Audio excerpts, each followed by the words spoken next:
Jesus faced the Hawkman in real life. He really did. Not the Marvel Hawk, but the real world person with the same characteristics as Hawk. Here's a description of this man in the Bible. This is in Mark chapter 5. And here's some of those descriptions. No one could bind him, not even with chains. Chains had been pulled apart by him, and the shackles broken to pieces. Neither could anyone tame him. This man had a legion of demons inside of him. Now, a legion is approximately 6,000 soldiers. A Roman legion went up as high as 12,500 soldiers. Imagine having a strength of 12,500 men inside of you.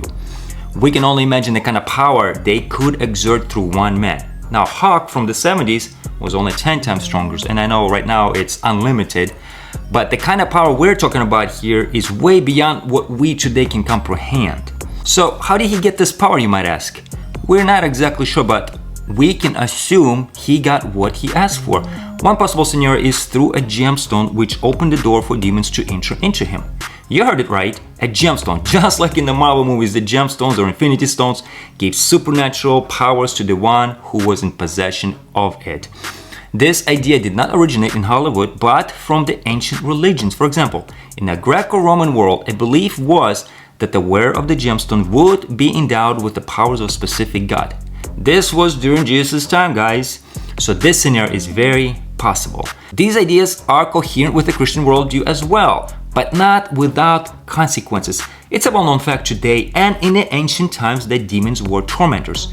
Hence we see in the scripture that this man was tormented by the same demons that gave him the supernatural abilities. Night and day he was in the mountains and in the tombs, crying out and cutting himself with stones. He basically was insane, out of his mind.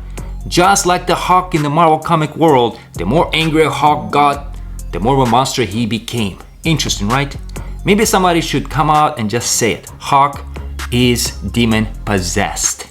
But let's see what happened as this real world Hawk faced Jesus. This is written in Luke 5, 6 through 8. When he saw Jesus from a distance, he ran and fell on his knees in front of him. He shouted at the top of his voice, "What do you want with me, Jesus, Son of the Most High God? In God's name, don't torture me." For Jesus has said to him, "Come out of this man, you impure spirit." And just like that, there was no fight. There was no kicking, swinging, and no Hawk, smash, puny man. Demons knew who Jesus was and understood what he could do with a single word. Christ was so powerful that a legion of demons needed his permission to do anything, as verse 9 and 10 states. Then Jesus asked him, "What is your name?" "My name is Legion," he replied, "for we are many." And he begged Jesus again and again not to send them out of the area.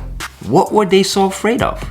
Here's a glimpse from Jude 1, verse 6. "And the angels who did not keep their position of authority but abandoned their proper dwelling, these he kept in darkness, bound with everlasting chains for the judgment on the great day."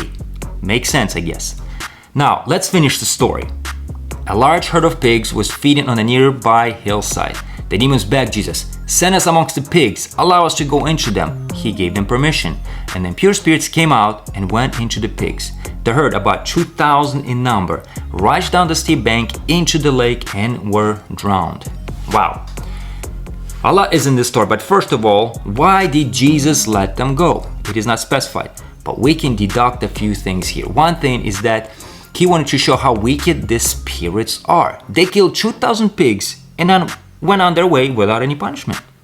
People get all sorts of ideas. World religions are full of these ideas, such things as how do you deal with the demons, how do you tame them, how do you work with them, and what their purpose is. Basically, throughout history, there's plenty of crazy people who think they are mighty and found out that they are not. This serves as a warning sign to those who are contemplating about those kind of ideas. Let me make it clear. You cannot handle demons or control them. They're much stronger than any human being. Second thing we can deduct is no matter how wicked someone is, God's mercy is greater. And we see how Jesus showed that mercy to these wicked demons.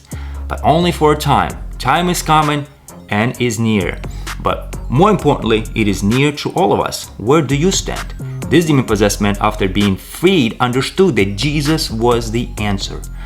As the story shows, as Jesus was getting into the boat, the man who had been demon-possessed, begged to go with him. Jesus did not let him, but said, "Go home to your own people and tell them how much the Lord has done for you and how he has shown you mercy." I leave you with this final thought. Do you need God's mercy in your life? If you do, go to him and beg him to show you mercy, and I guarantee you that mercy will be given to you. But not for long, for the day of judgment is coming and is near. Blessings.